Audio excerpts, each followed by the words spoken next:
Hello students, welcome to our new video. As we have read earlier present indefinite and present continuous.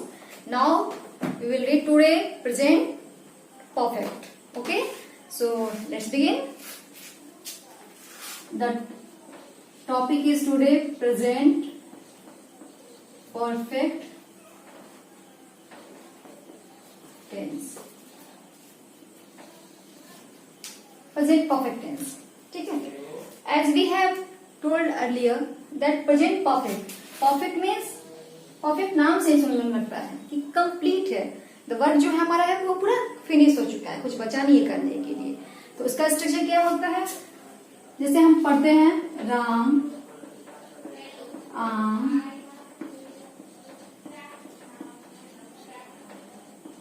खा चुका है, मेरे पिताजी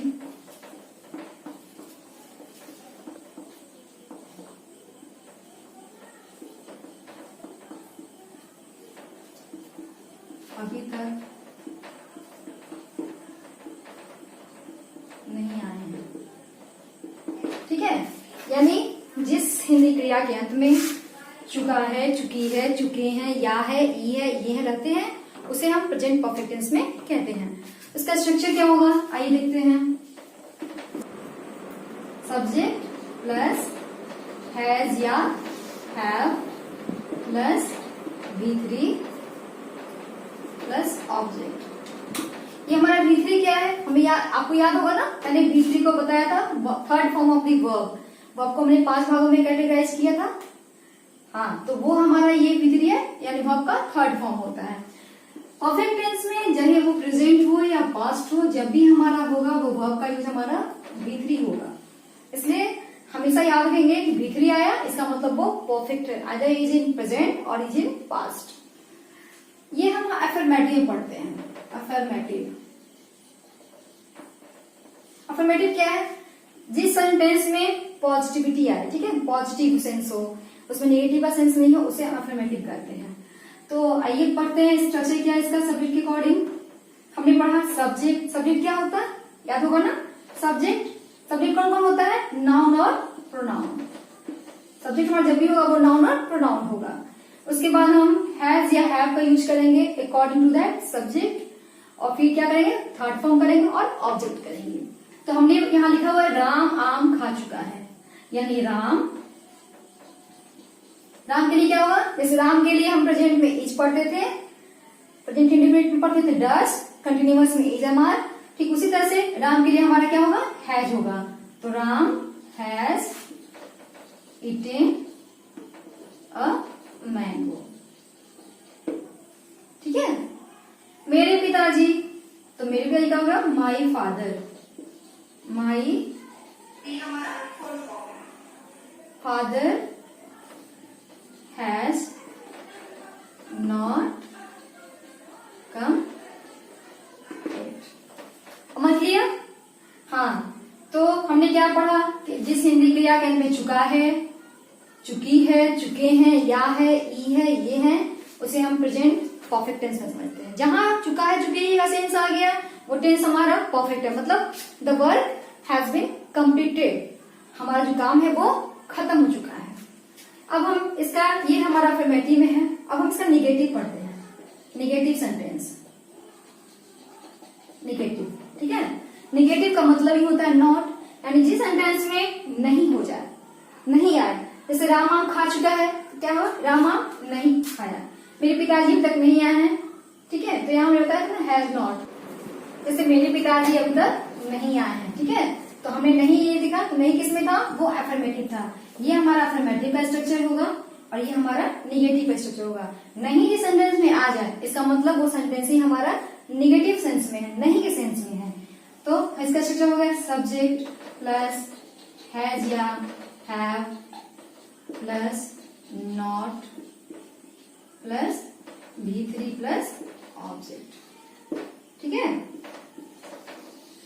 क्या बोले हमने, क्या कहा कि जिस सेंटेंस में नॉट आ जाए, वहां वो सेंटेंस हमारा निगेटिव में कंसीडर करते हैं. जैसे और एग्जाम्पल देख लीजिए.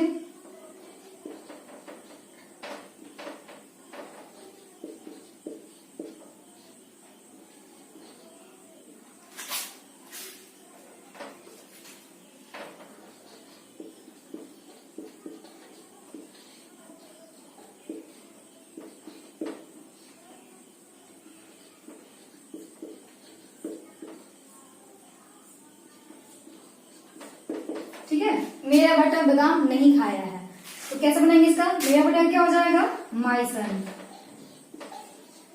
माई सन। माई सन के लिए क्या होगा सब्जेक्ट? ये वर्ब क्या होगा? Helping verb has. तो हैज लगाएंगे, हैज नॉट ईटिंग बादाम का क्या हो जाएगा? Almonds. Am I clear?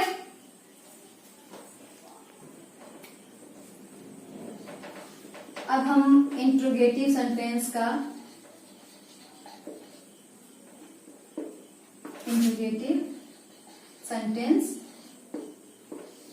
Structure देखेंगे, ठीक है? प्रेजेंट परफेक्ट का इंट्रोगेटिव सेंटेंस। इसका स्ट्रक्चर क्या होता है? इसमें हेल्पिंग वर्ब को बाहर निकाल लेते हैं। हैज जो हमारा अंदर होता है वो बाहर निकलेगा, plus subject plus V3 plus object plus last में क्वेश्चन मार्क रहेगा, ठीक है? क्या हुआ? जैसे अब तक हमने पढ़ा अफर्मेटिव पढ़नी है, निगेटिव पढ़ ली, इंट्रोगेटिव है। तो हमने एक एग्जांपल देखी कि मेरे पिताजी जो हमने पढ़े थे अब तक नहीं आए हैं, उसमें क्या करेंगे? क्या मेरे पिताजी, क्या मेरे पिताजी बाजार से अब तक आए हैं, ठीक है? तो इसे क्या करेंगे? जैसे हम उसमें लगाते थे ना, my father has come at, इसका हम हैज बाहर निकालेंगे। ये जो हमारा हैज है वो हमारा बाहर आ जाएगा, तो हैज लिख लेंगे हम। मेरे पिताजी का क्या हो जाएगा? My father. माई फादर और आए हैं क्या होगा? कम के कम, थर्ड फॉर्म, तो कम हो जाएगा,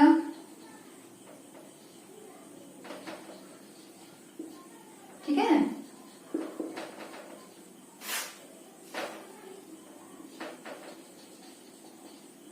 फ्रॉम मार्केट।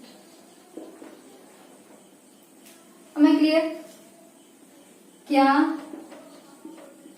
बच्चे विद्यालय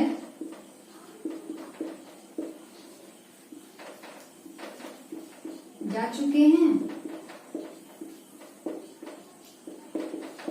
ठीक है? तो बच्चे हमारे हैं, बच्चे यानी प्लूरल फॉर्म में है, तो इसके लिए क्या होगा? हमारा हैव का यूज होगा। तो हम यहां से हैव निकालेंगे, have the children gone to school, ठीक है? तो हम सबसे सिंपल करने का यह है कि आप स्ट्रक्चर सिर्फ याद रखेंगे तो आपका जो टोटल है टेंस अपने आप बनता जाएगा, ठीक है? अब हम पढ़ेंगे अगला टेंस जो है वो प्रेजेंट परफेक्ट कंटिन्यूअस पढ़ेंगे। तो आइए चलते हैं प्रेजेंट परफेक्ट कंटिन्यूअस की ओर। परफेक्ट कंटिन्यूअस, कंटिन्यूअस टेंस पढ़ेंगे, ठीक है? तो आइए इसको हम पढ़ते हैं। इसमें जैसे पहले एग्जांपल दीजिए तो आप समझ में आएगा कि राम 4 दिनों से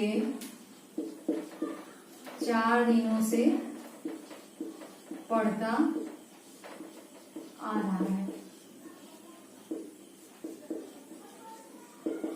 ठीक है? और दूसरा एग्जांपल एक और देखिए, इससे क्लियर होगा कि मैं सुबह से पढ़ रहा हूं, ठीक है ना? इसमें कैसे पकड़ाएगा? इसे आएगा ता रहा हूं, पढ़ता, मैं सुबह से पढ़ता आ रहा हूं, ठीक है ना? तो इसमें लगेगा ता रहा हूं, ती आ रही है, ते आ रहे हैं, मतलब काम जो है वो लंबे समय से चलता आ रहा है। काम जो है हमारा इसलिए 4 दिन से काम कंप्लीट नहीं हुआ, काम चलता आ रहा है। मैं सुबह से पढ़ता आ रहा हूं, तो इसका स्ट्रक्चर कैसे होगा? आइए देखते हैं। सब्जेक्ट प्लस हैज या हैव प्लस बीन प्लस बी4 याद है ना? वर्ब में ING, verb plus ing plus since oblique for plus time.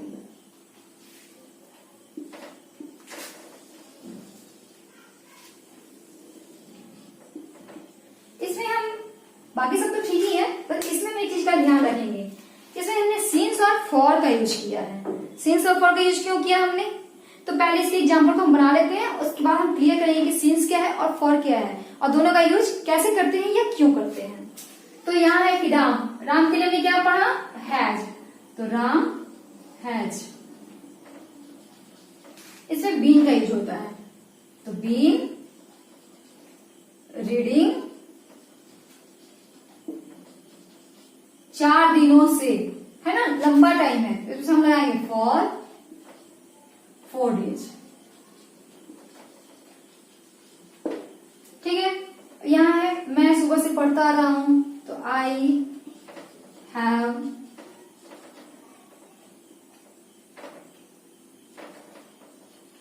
Been reading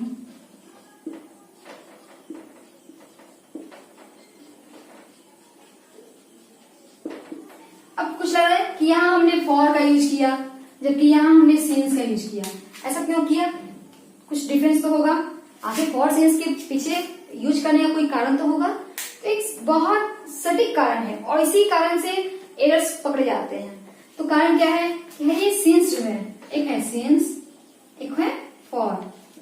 since का प्रयोग करते हैं ए पॉइंट ऑफ टाइम के लिए, इसके लिए होता है ए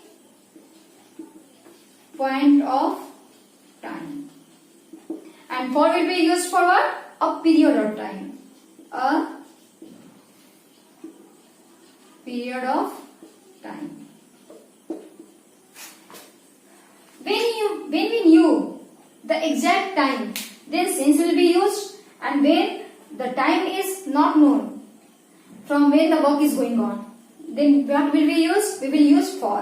यानी since का प्रयोग हम एक निश्चित समय के लिए, जैसे इसमें था कि मैं सुबह से पढ़ता आ रहा हूँ, ये सुबह से है तो सुबह से पढ़ता आ रहा हूँ, इसका मतलब हमें टाइम पता है कि काम जो हमारा है सुबह से चल रहा है, तो इसके लिए हमने सिंस का प्रयोग किया। बट 4 दिनों से, 4 कब का है पता, 4 दिनों से चलता आ रहा है, इसमें टाइम का लिमिट नहीं है। यही अलग होता है कि मंगलवार से, तो मंगलवार टाइम निश्चित दिया रहता, तो हम इसमें क्या करते हैं, सिंस का यूज करते हैं। तो सिंस का एक एग्जाम्पल देख लीजिए, सिंस का यूज कैसे होगा, जैसे since morning, since evening,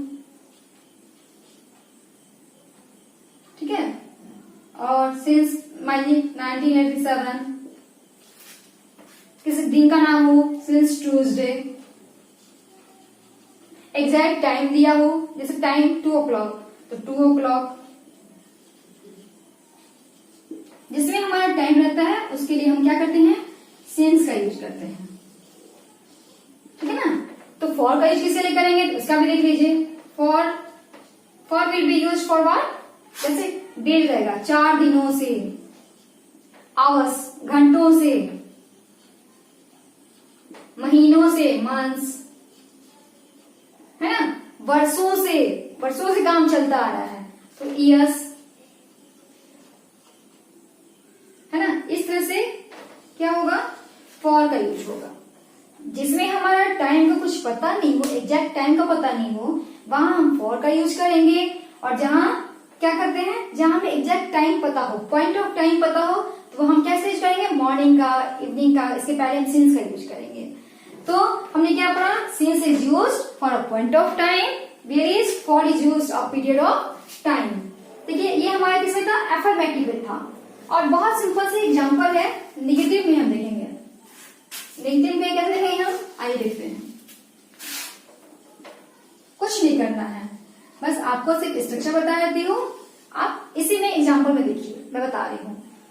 negative में क्या हुआ, जो का जो subject plus has oblique have, यहाँ बीन है ना, बीन हैज और बीन के बीच में नॉट होगा, कुछ नहीं करना है, बस नॉट को क्या करेंगे, हैज और हैव के बीन को बीच में नॉट को रख देंगे, ठीक है। और फिर बाकी जो का क्यों हम वैसे ही कॉपी करेंगे, बिफोर प्लस सिंस या फॉर प्लस जो टाइम हमारा है would time।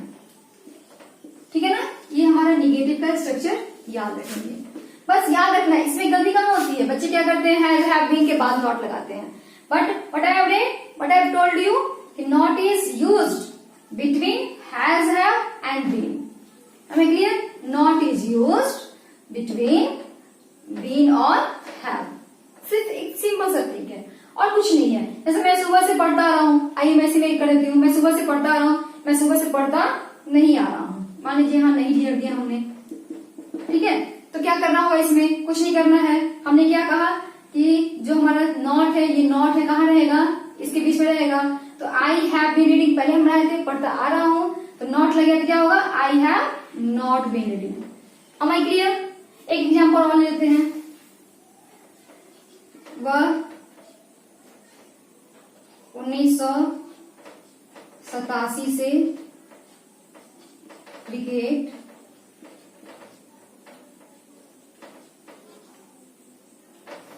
नहीं खेलता है, क्रिकेट नहीं खेलता आ रहा है। कैसे बनेगा आप बताइए, बताइए बताइए। मैंने क्या कहा, तो हाँ उसके क्या करेंगे हम लोग, ही, वेरी गुड, आगे हैज।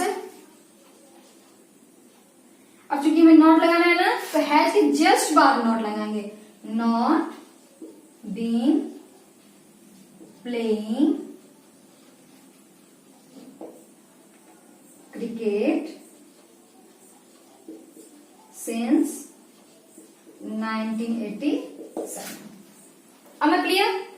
तो ये हमारे क्या थे, दो टेंस थे, प्रेजेंट परफेक्ट टेंस हमने पढ़ा और प्रेजेंट परफेक्ट कंटीन्यूअस टेंस पढ़ा। तो for this you will have to remember the structures, and after remembering this structure it will be very easy for all of you to make sentence translation, convert into English. And I think and I hope also you all have understood what I have taught today. So we will meet in next video. If you like my video, kindly tell about this. Thank you.